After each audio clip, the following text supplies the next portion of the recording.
Excellent. All right, we have just discussed the origin of the King James Version of the Scripture, and let's turn to it now. If you have your prayer book, it's on page 476. 476, this is the burial service.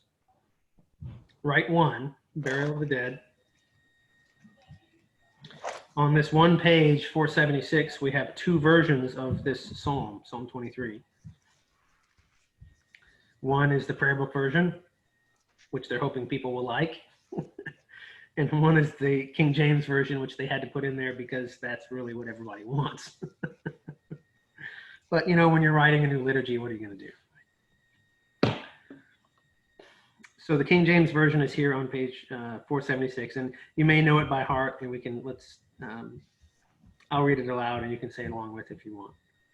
The Lord is my shepherd, I shall not want. He maketh me to lie down in green pastures. He leadeth me beside the still waters. He restoreth my soul. He leadeth me in the paths of righteousness for his name's sake. Yea, though I walk through the valley of the shadow of death, I will fear no evil, for thou art with me. Thy rod and thy staff, they comfort me. Thou preparest a table for me in the presence of mine enemies. Thou anointest my head with oil. My cup runneth over. Surely goodness and mercy shall follow me all the days of my life, and I will dwell in the house of the Lord forever.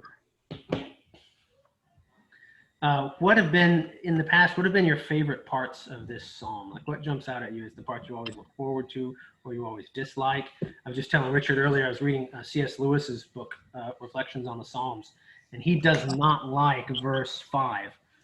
Thou preparest a table before me in the presence of my enemies. He feels like it's petty and spiteful, that I'm having a tea party and you can't get me, right? Which is not the way I've always read it, but interesting that C.S. Lewis doesn't like that part. So it's okay not to like parts of this. So what's jumped out at you? What do you like? What do you not like? What do you think? I've always loved the line, yea, though I walk through the valley of the shadow of death.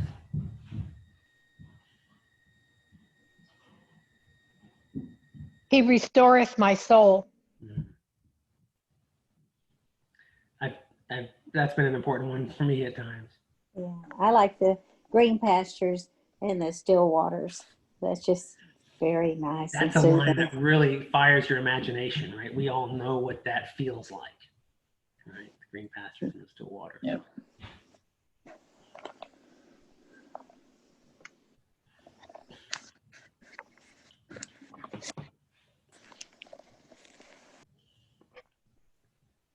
This is one of those psalms that you can just read it over and over and over again and never get to the bottom of it. It's there's so much in it, and it repays careful study, and yet you can get so much out of it even just at a superficial reading. And it's one that when you're in trouble or difficulty, if you memorize it or you come back to it and read it again, it's always got something to say, especially in times of trouble and difficulty. I've never come to it looking for a connection with God and come away frustrated. Right? There's always been something here to remind me what to do, how to feel, that it's going to be okay. Right? It's got a happy ending, right? Who doesn't like a happy ending? So I'll start. Go ahead. Certainly happier than last week. This is true. No curses in here or anything. It's all good. I'm going to share screen and we'll get started on the slideshow here. All right. So the picture I've picked here is just sort of a pathway through the wilderness. I think that makes sense for this psalm, especially since we're talking about paths of righteousness and the Lord leading us through these things. You kind of have to imagine, it starts right out with the word shepherd. You really have to imagine a shepherd and sheep. And even though a lot of us have that in our imagination, a lot of us don't have that in our experience because we're just not sheep herders largely anymore. Right? Any of you have experience with sheep? Not positive ones. I didn't say positive ones. I just said experience. My understanding. Actually, Go ahead, Nani. I'm sorry. I was just going to say, actually, I have a friend that I was the dorm mate at Duke, and she went over to France and got a job as a shepherd in Wow, this remote village and lived there for a year or two. that's incredible. Yeah, I just couldn't believe she had the courage to do that. Right. My understanding, just from having done some research on this, and not firsthand knowledge of sheep, is that sheep are not very bright and have to be made to go to the places they need to go to because they're not the smartest animal in God's kingdom. They also are apparently nearsighted, so they can see very well up close, just enough to see the next tuft of grass to sort of go ahead and eat, but they don't see very well far away. And so this leads them sometimes to wander because all they can do is just eat the next tuft of grass and the next tuft of grass, and they can't see that they're getting far away from the flock. So that's why they tend to sort of spread out. I've also heard that this is why they are a little more skittish than other animals, because they look up and they can't tell. Because it's like me without my glasses. You all look so fuzzy right now. I don't look over my glasses because I'm nearsighted, right? And they just sort of look up and everything's fuzzy and they can't tell what's a wolf and what's a bear and what's a tree. And so it's interesting that the psalm puts us in the place of the sheep. It's not necessarily complimentary. It puts us in that place. But it's probably realistic if you think about it. Because when it comes to time, when it comes to eternity and all of God's plans, we're kind of nearsighted. We just see what's directly in front of us.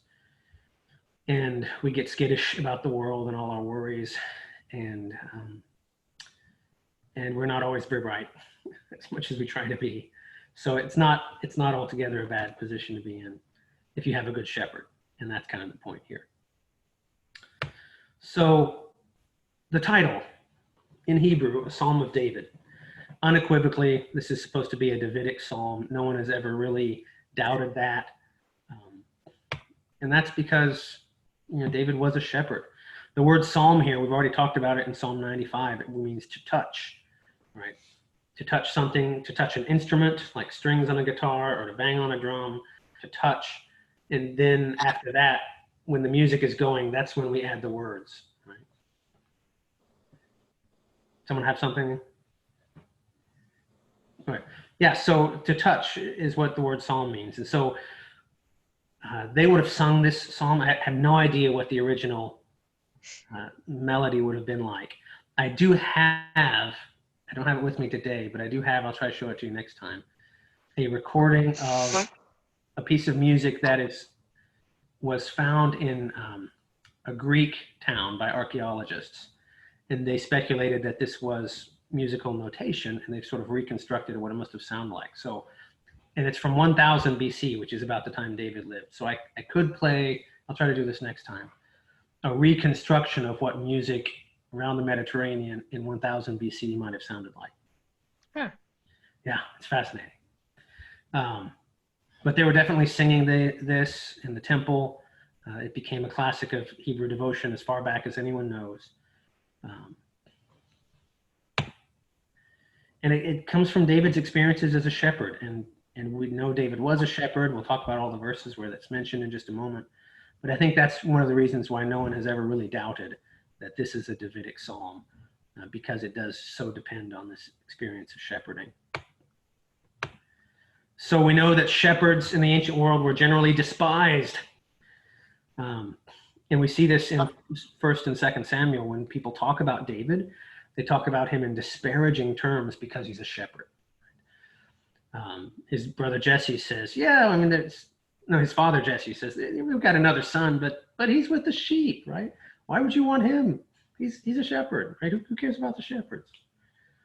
When David goes to fight Goliath, his brother mocks him, Eliab mocks him and says, with whom have you left those few sheep in the wilderness? Right? Like it's such a low-level job.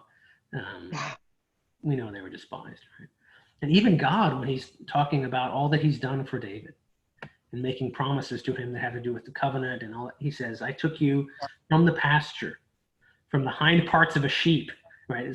Sometimes it's translated from following the sheep, but it really means from the hind parts. I took you from the hind parts of a sheep to be the prince of my people. God is highlighting there the rags to riches story that he has brought to pass in David's life. And notice where it starts, right? It starts with the sheep in the pasture, the lowest of the low, and God takes him to the heights of the high. So everywhere it's generally considered in the ancient world that shepherds are not great people. In fact, the Romans despised shepherds. The Greeks did as well. There's some passages in, I think, Josephus about how, oh no, it's Aristotle. Aristotle says how shepherds are always liars and always dirty and always criminals, and you just can't trust a shepherd. Wow. Yeah. Oh, they were considered to be terrible people. That seems so weird.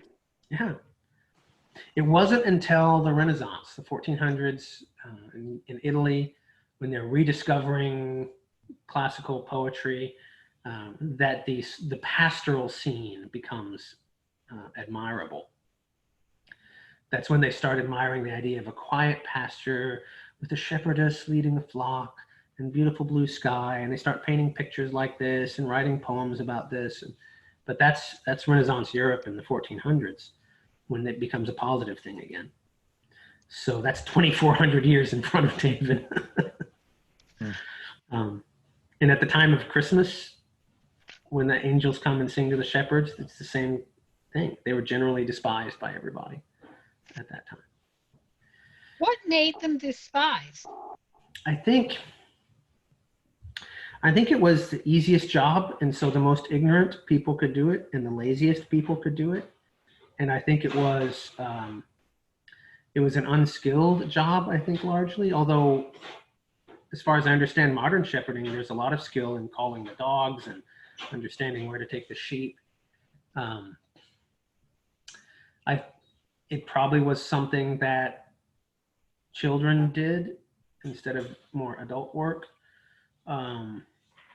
Protector of their sheep, their food source. Right. You'd think it would be a big deal. Mm-hmm. Jesus tells some parables about shepherding, and Jesus makes it a positive thing. And he says, I am the good shepherd. But he has to say good, right? If he just said, I'm the shepherd, people would have gotten the wrong idea because they hated shepherds. In fact, shepherds were not even given civil rights as citizens in some of the ancient countries. So it was, again, not a good thing to be a shepherd. And yet, David starts out this psalm by having the Lord, Yahweh, be the shepherd. This would be like us saying, I don't know, God is my bail bondsman or something like that. I don't know. I don't want to disparage bail bondsmen. It's hard to come up with a good equivalent. The Lord is my janitor. I shall not want. He always comes and fixes my problems. He always knows what to do. He's handy. Right? He has the right tools, right? You could do that. You could absolutely say the Lord is my janitor and come up with all these reasons to flip that on its head, so that instead of a low-class, despised job, it becomes someone to look up to. I always looked up to the janitors in my elementary school. They were good guys and they liked me, and they were good guys to have on your side if you ever needed something, right? So yeah, that's a good equivalent, I think. So the shepherd is not a shepherd is a despised job, but it's also particularly David's job.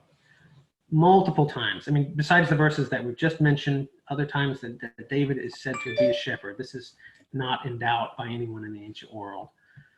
David himself describes himself as a shepherd. He uses the word in 1 Samuel 17, here, this first one, he uses the word to feed as the definition of the job. And here we find out that David has a kind of a different idea of what it means to be a shepherd from everybody else. Everybody else, when they talk about shepherds, they use a verb that means to keep or to guard. And that makes sense. It's like what Narni said, where they're trying to guard their food source and keep people from stealing them, keep wild animals from eating them, keep them from hurting themselves, right? Everybody else thinks about shepherding as guarding, setting up boundaries. David thinks of it as feeding. And he uses the same word again later on in 1 Samuel 17. Twice he uses this word. It's like he's insisting that the job is not really about protection. The job is about life, feeding, nourishment.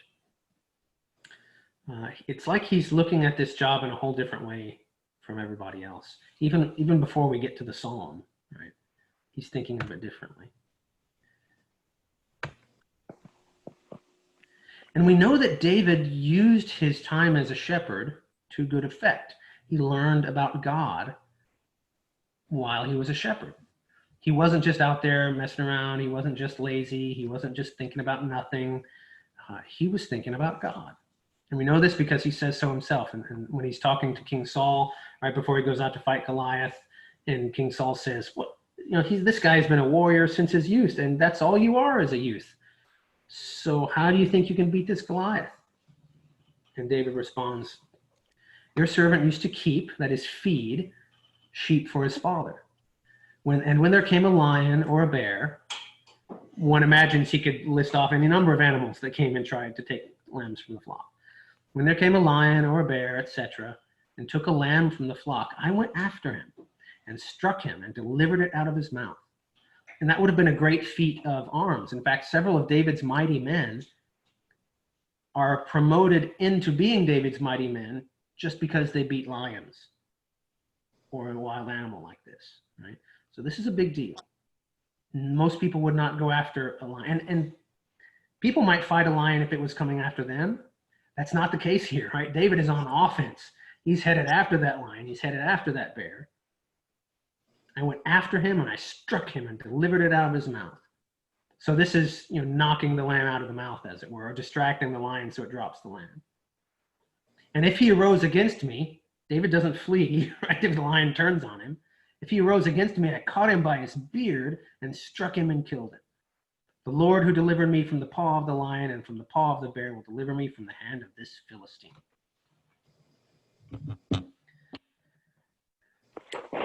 Fascinating words, right? What is David learning about God through this? Other people would have looked at this same experience and said, "I learned what I could do. I learned to have confidence in myself because I've taken down lions and I've taken down bears. I can do this," right? It's not the lesson David gets out of this. His lesson from, little him, he knows he's little David being able to take on the biggest of enemies. The lesson he learns from this is, the Lord delivered me out of the paw of the lion and from the paw of the bear, and he can deliver me from anything. So where other people would get cocky about this, and David's plenty cocky, don't get me wrong, especially when he's young, he's plenty cocky.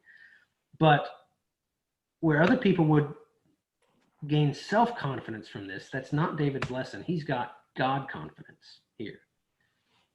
He's really learned that the Lord is with him in every situation. And when something like a lion or a bear or a Philistine champion comes up against you, he knows what to do. He doesn't hesitate. I'll go after him. I'll go after him. I won't even wait for him to come to me. I'll go after him and I'll do what needs to be done because I know the Lord is with me. Wouldn't it be great to be able to live in that kind of confidence? That you just, when you're doing your everyday stuff, that you know the Lord is with you, and you are where you're supposed to be, and you're doing what the Lord wants you to do, and he's going to be with you. And notice God doesn't speak in this story. God doesn't give him some grand prophecy. There's no prophet, right? This is just David in a relationship with God. And in the Old Testament, that's relatively rare. Usually God is someone you worship by going to the temple or going to the tabernacle and offering a sacrifice. It's actually very rare to get this sort of one-on-one, everyday, walking with God kind of attitude. Even people like the patriarch Abraham, he only saw, experienced God once every 10, 15 years. Jacob, same way, a couple times in his life. It's very rare in the Old Testament to find a character that feels like he's walking with God daily. David has that.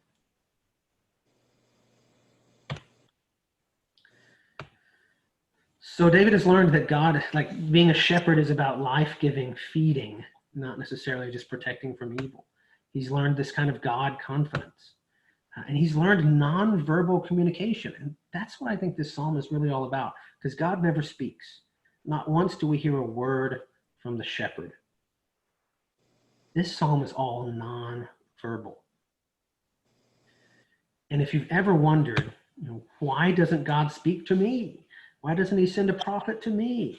Why doesn't he, send a lightning bolt and show me what's right or wrong? Why doesn't he, show up and with angels and trumpets and make sure I know what I'm supposed to do, right? If you ever wonder why God doesn't speak to you, this is a psalm for that, because the entire thing is nonverbal and it is the greatest expression of relationship with God outside of the cross. Right? And it's entirely nonverbal. It's just walking with God, being there, noticing what God's doing, noticing what he's doing. Fascinating interplay. Any comments about those things before we go on to content of the psalm?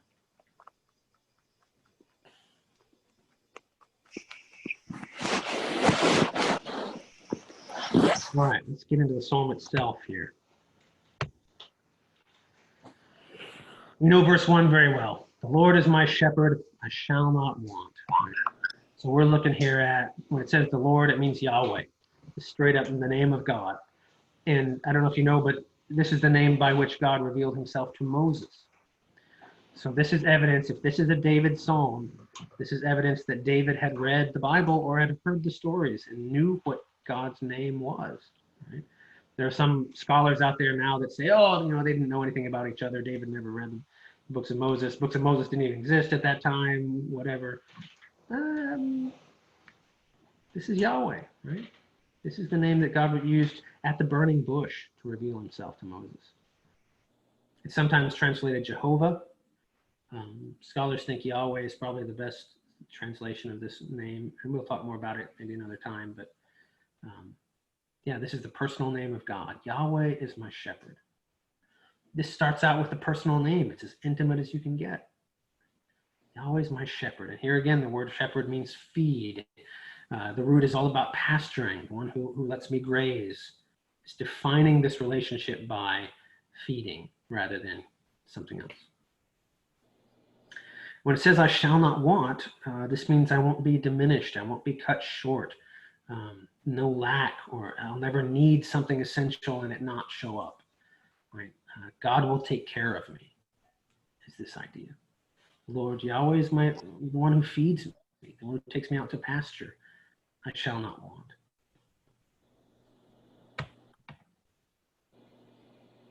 So what we're getting here is kind of a sheep's eye view here. This is not, notice it's personal. It's not the Lord is our shepherd. This is not reference to the whole community of Israel. There are times when the Psalms do that. David himself will do this sometimes. God is our God. We are his people, those kind of things. We see it in Psalm 95. We are his people and the sheep of his pasture, and the sheep of his hand. This is not we. This is me, my shepherd. This is an individual, personal relationship with God. Again, very rare in the Old Testament. And yet here it is. And we're getting a very sheep's eye view of what's going on. Right? We're in the position of the sheep, watching the shepherd. And David's speaking of God with extraordinary intimacy here. And yet he's still aware that there's a vast difference. I mean, think about the intellectual difference between the shepherd and the sheep. Right? No matter how stupid the shepherd may be, he's still a human being. And there's a pretty vast difference between those two. So to say the Lord is my shepherd isn't to say the Lord is a fellow sheep. David is still very aware of the distance and the gap between God and humans. And he doesn't, of course, know anything about the incarnation of Christ, which is going to come 1,000 years later. It would be interesting to know how David would rewrite this, knowing about Christ. if he would, yeah. But he's aware of the gap, and yet there's still an intimacy that crosses that gap. The Lord is my shepherd, Yahweh. I'm using his personal name, and he's mine, but he's a shepherd and I'm a sheep, and yet we're together, we're identified together. And I think the psalm wants us to feel that same kind of intimacy, and I think that's why he starts out that way. He maketh me to lie down in green pastures. He leads me beside the still waters.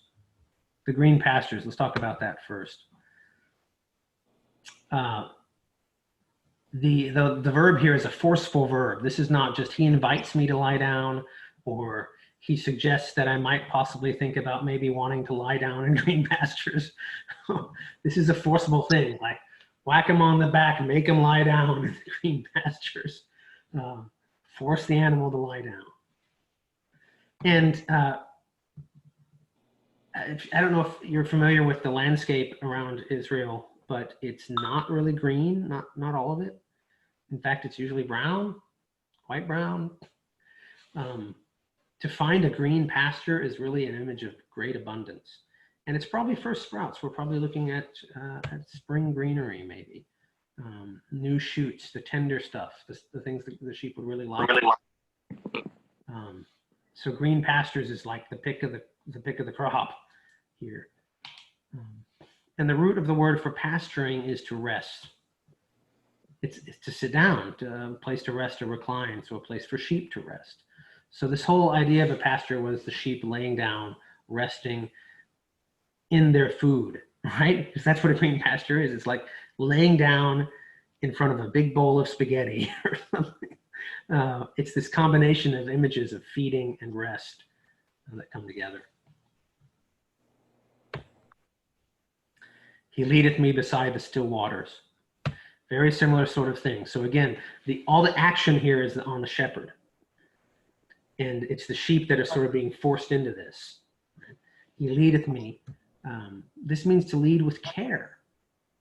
And it's got this sense of nourishment and safety that he's leading you to a good place. This is not what we think of as leadership necessarily, but it has this eye toward nourishment and safety.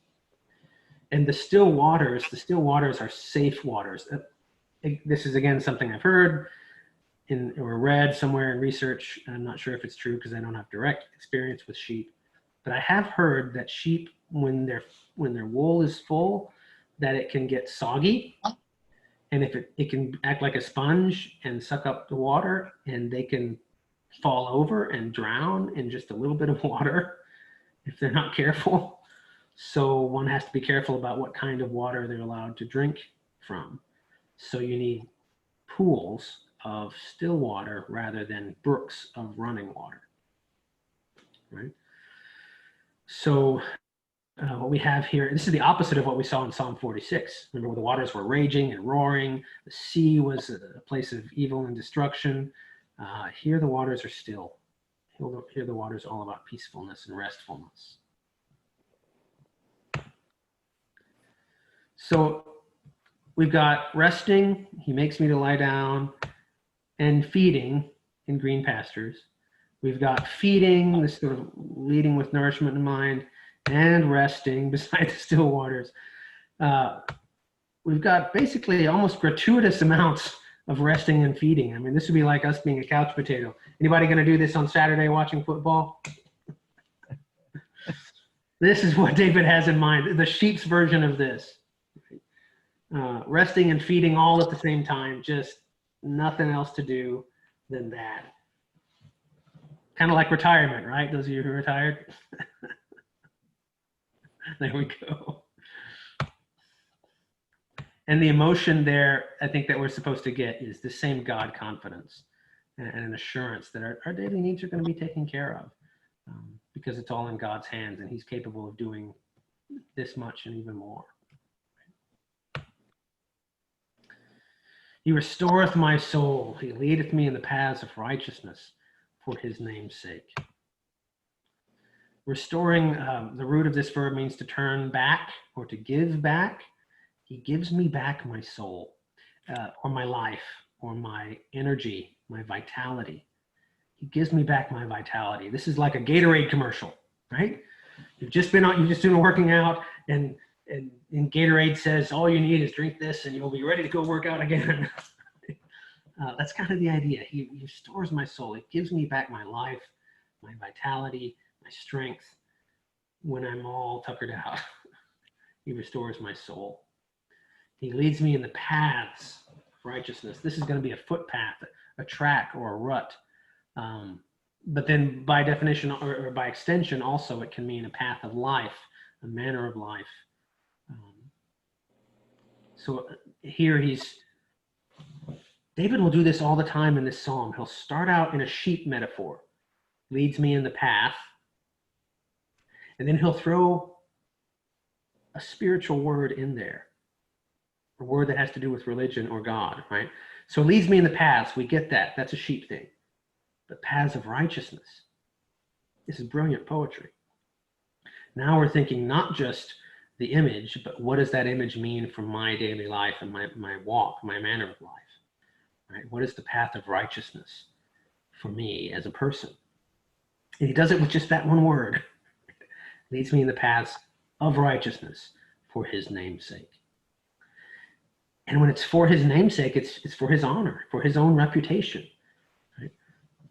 One of my wife's favorite movies is, what's the name of that movie?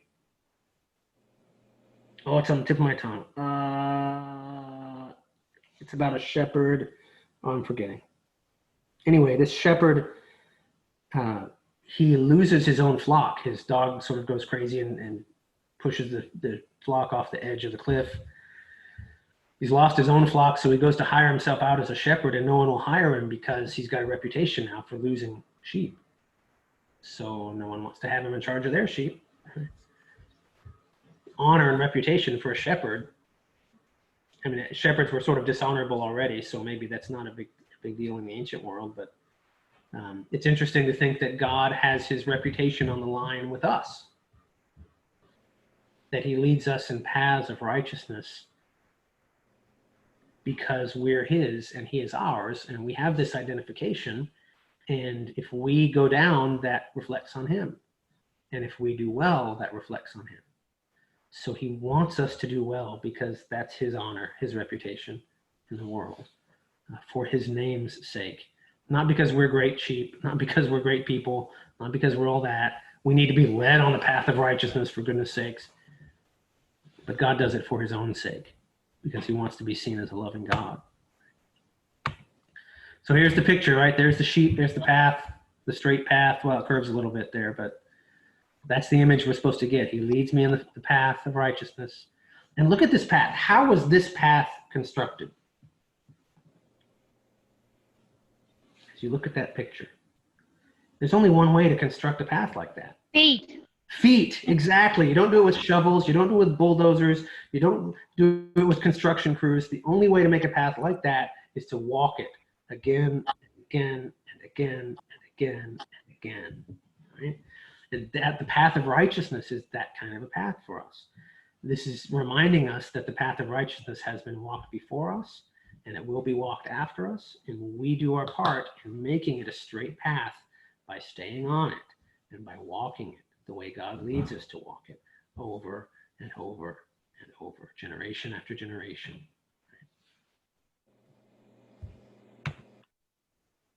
And then the emotion that we're supposed to feel from this, he gives us a breath of new life. He revives us and gives us new strength when we are in trouble. We're supposed to feel a sense of wonder that God would put the very honor of his own name at stake in us. And then feel relief that God gives us this wisdom to follow the right path, the same path followed by generations before us, and which will hopefully be followed by generations after. There's almost a sense of rhythm in these thoughts and these images.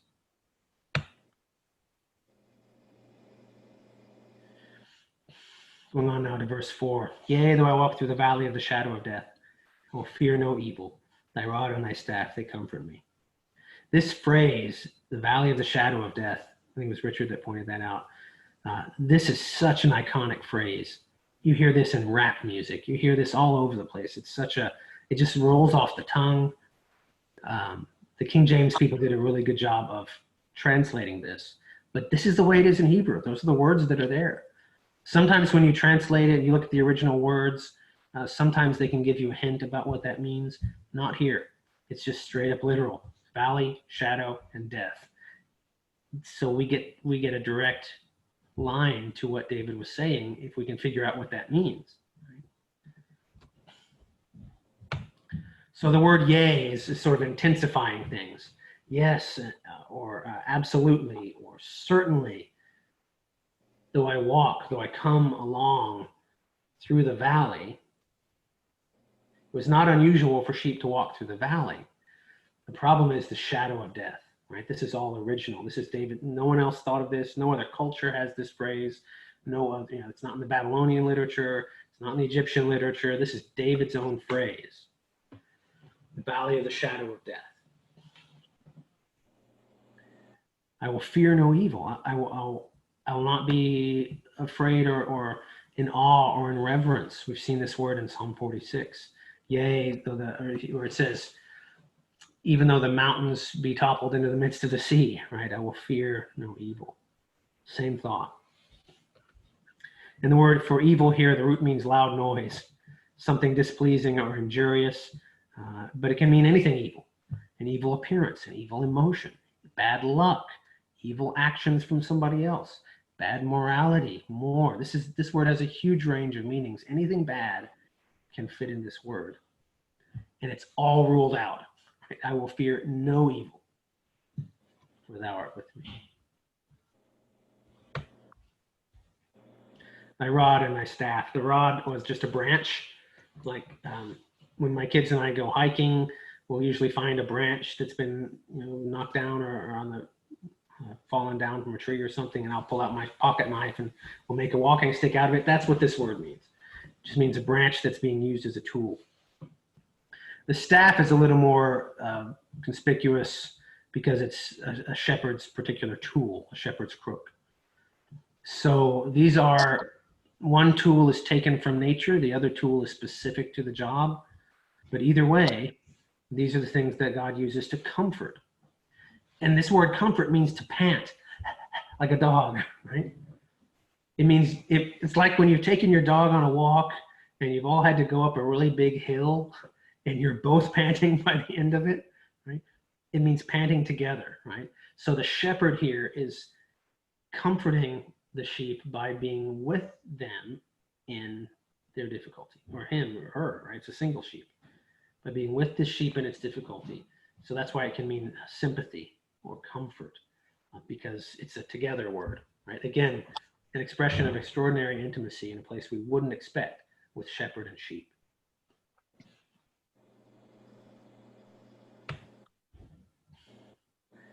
So what we're supposed to imagine here is kind of a scene like this. At twilight, time to go home for the day. The sheep are called away out of the green pastures. They've been laying down in green pastures all day. It's been a great day, right? We call them away from the still waters. Time to go home, and they have to go through the valley. But it's twilight, right? So the valley is now dark. They went through it in the morning, but the sheep don't remember that because they're sheep. Now it has shadows. Now this is the time when predators are on the prowl, right? So suddenly this has become the valley of the shadow of death. And I have a good little video here that might help us imagine what he means by the valley of the shadow of death.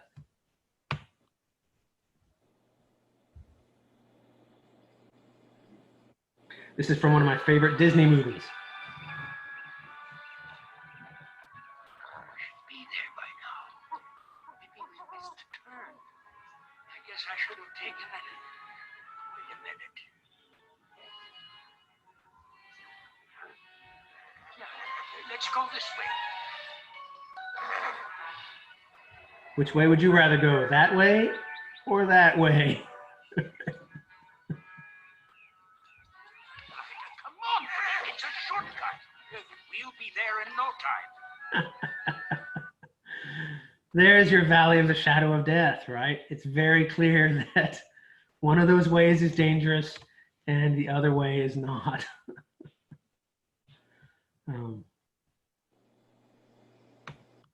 But it's interesting if you look at this. Let me see if I can pull it back a little bit. The horse looks in both directions. Where is it? There. What movie is that from? That's from Beauty and the Beast. Mm. I love that movie. It came out when I was a kid. So there are two different ways, right? There's the way that looks decent and the way that looks very frightening. There's the frightening way.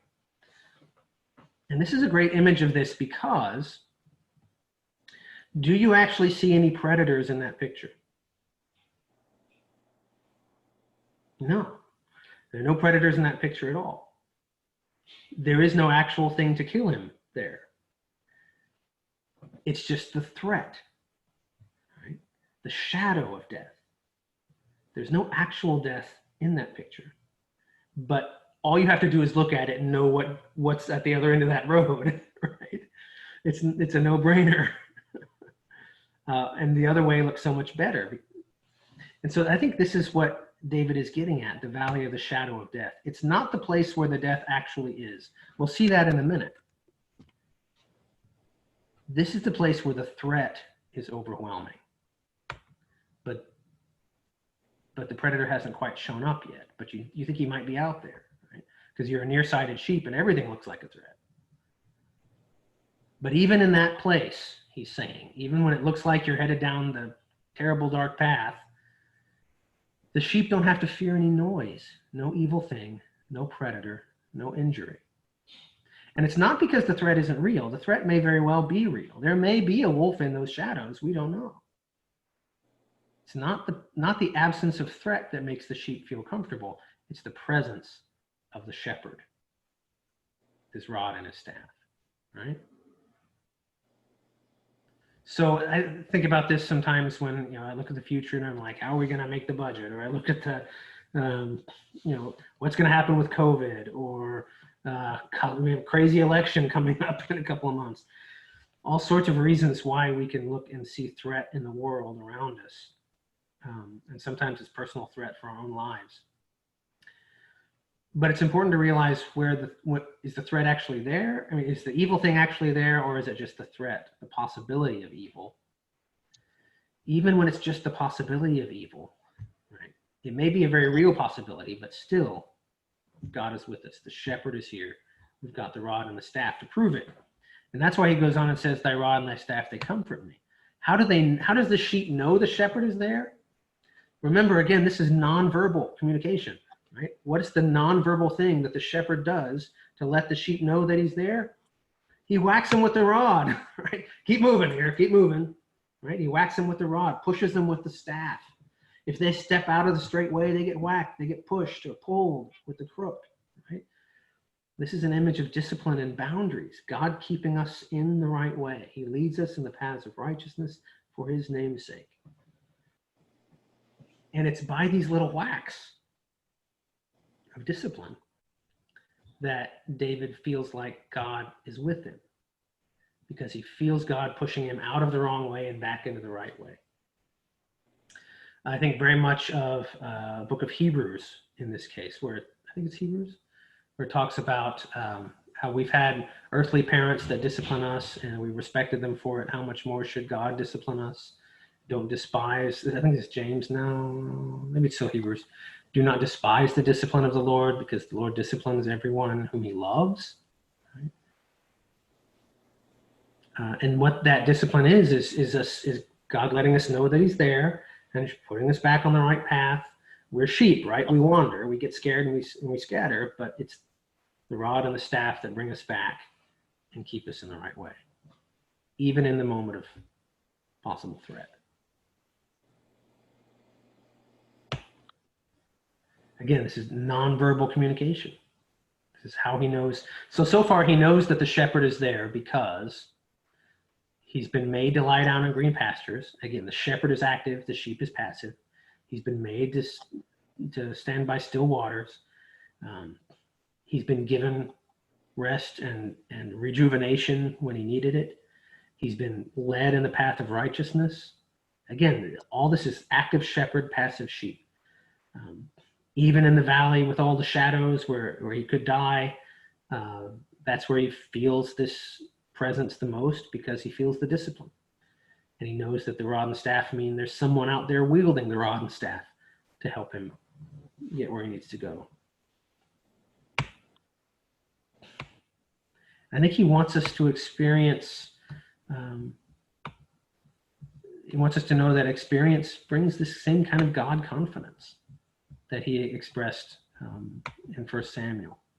Experiencing with God, or walking with God, brings this confidence in who he is.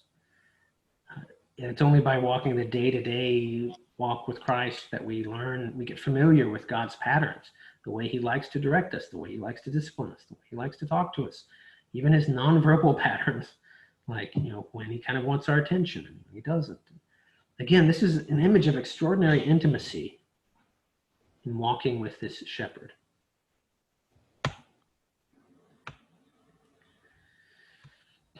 And of course, the number one sort of nonverbal way that we can connect with God is through the scripture.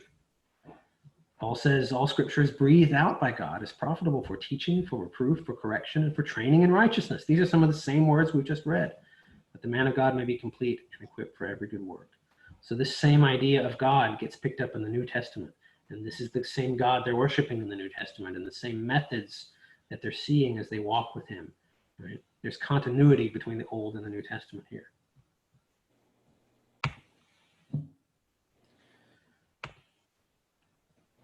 I'm going to move on here a little bit because we're getting short on time. Okay, so verse 5. He prepared. Now, okay, we're switching to, in the last verse, we switched to first person. He's directly addressing the shepherd. Thou preparest a table before me in the presence of mine enemies. Thou anointest my head with oil, and my cup runneth over. To prepare here is to lay out in order, to arrange everything just right. It's like a tea party, right? If you're going to have a tea party, you'd have the little doilies, you'd have the tea cup, the teapot, and you'd have the creamer jug and the sugar jug and the little spoons and the scones and the cucumber sandwiches, right? Everything has to be just right for the tea party. And that's the idea here, that you're setting a table before me, even in the presence of my enemies. And the enemy here, the root means to bind up. This is someone who would tie me up, someone who wants to oppress me, someone who wants to constrain me, someone who wants to imprison me. This is an enemy. And I always like to remember here that when David talks about enemies, he knows what this word means on a level that most of us never figure it out or never experience it, right? Because our enemies are, the coworker who said something bad about us at work, or the opposite political party or something like that, right? And we've got all kinds of ways of thinking about enemies, but for David, the word enemy meant someone who stood just a few feet away from him with a blade and a naked blade in his hand, ready to kill him and kill everybody he loves and take everything he has, right? Because David was a warrior. He'd fought in battles, and when you fight in these hand-to-hand battles, these brutal battles in the ancient world, your enemy is just right there, and you can look in his eyes, and he's got a sword in his hand, and he wants to kill you and kill all your friends and kill your family and take your stuff, right? And most of us never experience that, thankfully, right? By God's grace, most of us never experience someone who wants to kill us, being that close and ready to do it. So when he says the presence of mine enemies, that is not a comfortable place to be. That is not the place where you would expect to have a tea party, in the presence of mine enemies. So now you notice this has nothing to do with sheep. He's left the sheep metaphor here. He's talking more about his own life in the metaphor of battle. Sheep don't eat from tables, right? We know we've left behind the sheep metaphor, and he's expanding on it. You anoint my head with oil. This was a basic part of hospitality in the ancient world, because people didn't bathe all that much, so you tended to stink, but you wanted to smell nice for a dinner party. So if you got invited, and you see this in Greek and Roman culture too, you get invited to a dinner party, one of the first things they do is provide some sort of perfume so everybody smells nice. In fact, I was just reading that the Emperor Nero, when he built his palace, Roman Emperor Nero, he built hollow panels into the ceiling of his dining room. And these panels could be pulled back in the middle of a meal, and flower petals would fall out, or perfume would be sprayed into the room, right, from these panels, so that everybody would smell nice. Same kind of deal here. It's an image of luxury. It's an image of hospitality. It's an image of peaceful rest in the presence of mine enemies. These are two radically different images coexisting in the same verse. My cup runneth over, right? This, interestingly enough, is not a verb. We have it translated as a verb. My cup is doing this thing. It's running over. But actually, it's an adjective. It means my cup is satisfied. My cup is drenched. My cup is saturated. It's like a bottomless cup of coffee. Isn't that great?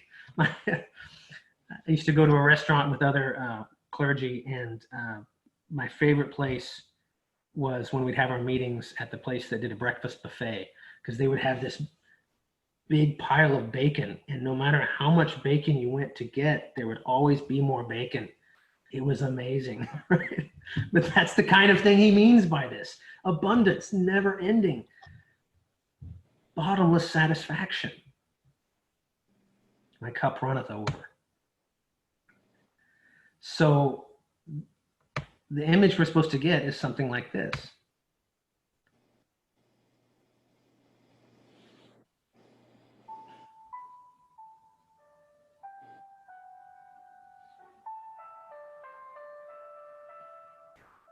On the eve of the Queen's departure, she's having a dinner party at Buckingham Palace.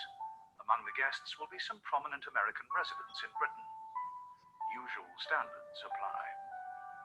We're well rehearsed in these things, and our planning is meticulous. We take great pains in making sure that the table, the cutlery and mats, etc., are all measured out so that they're exactly in the right place all the way down the table. Full reflection. We're obviously almost perfectionists. We want everything to be absolutely right. Yep. To have the chairs slightly out of alignment would spoil the whole look of the dining room as the guests come in through. To have the chairs slightly out of alignment would spoil the whole dining room. When you look at that table and how everything is set just right for the Queen's dinner, right, that's the kind of meticulous effort that David is referring to when he says, you set a table before me in the presence of mine enemies. This is a sign of, we already talked about this being a sign of hospitality and welcome. And my cup runneth over, my cup is drenched. So you can just, I mean, you could sit and think about this for a long time. In the fourth verse, we had the valley of the shadow of death. We had the threat of evil. Here we have the actual presence of evil. This is where we have the presence of mine enemies, the person who wants to kill me, wants to hurt me. And even then, even if the worst of the worst possibilities comes true, here is God setting a table, a tea party with the Queen, right? Taking so much care and effort to get everything just right and in order, even in the presence of enemies. That just blows my mind every time I think about it, that God would be so connected to us even in those moments. And I think that's what we're supposed to feel here. Gratitude, right? Peace. That this is a bedrock fact of our existence. It will always be true. Nothing can stop God from taking care of us. No circumstance of life can override verse 1. The Lord is my shepherd. I shall not want. He's there in the valley of the shadow of death. He's there in the presence of mine enemies. Nothing can stop that. The shepherd is always there. And finally, surely goodness and mercy will follow me all the days of my life. I will dwell in the house of the Lord forever. We're running a little short on time, so I want to point to the word follow, especially. This word doesn't just mean to follow after like a puppy follows its owner. This word means to pursue. This is a hunting word. Goodness and mercy shall hunt me down wherever I am, whatever I'm doing, because the shepherd does that, right? The shepherd comes after the sheep when it's lost. Surely goodness and mercy will hunt me down all the days of my life. And I will dwell, I will sit down, I will settle in the house, the temple, fortress of the Lord. He's imagining going back to the sheepfold here forever. So here the sheep is being hunted down, but not by a wild animal, not by a predator.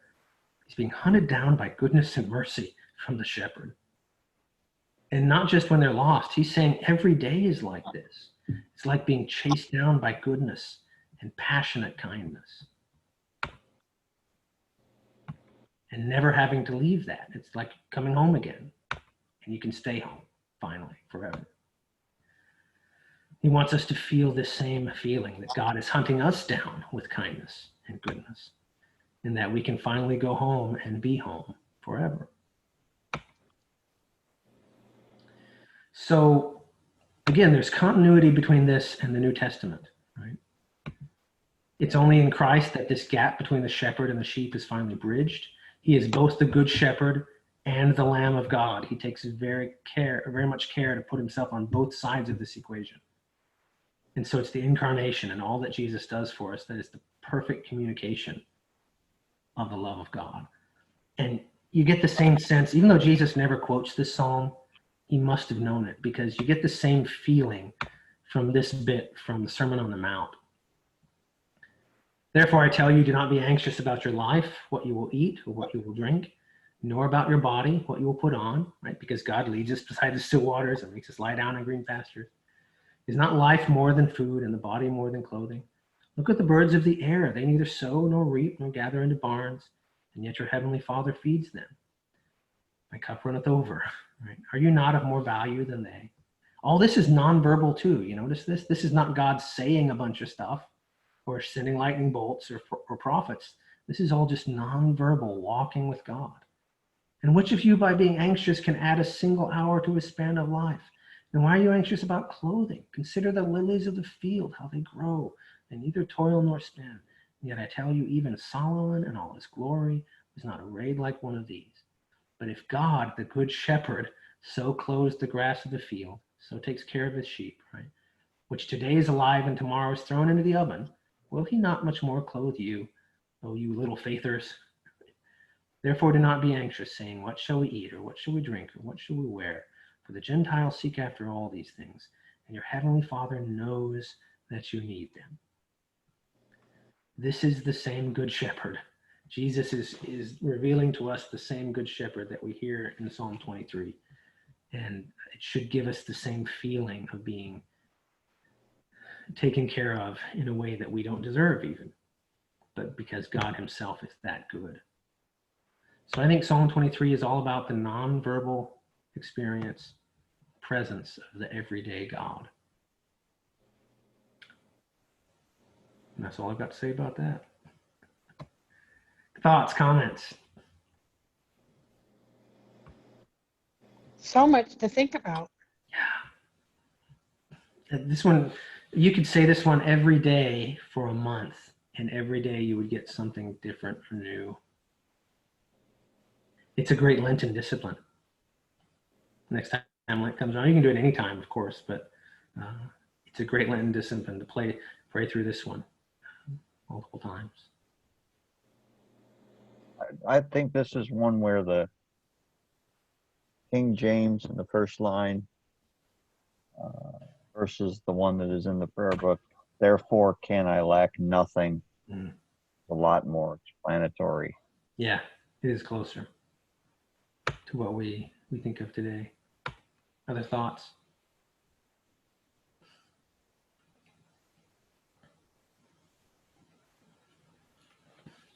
I thank you for all the hard work you give us every week.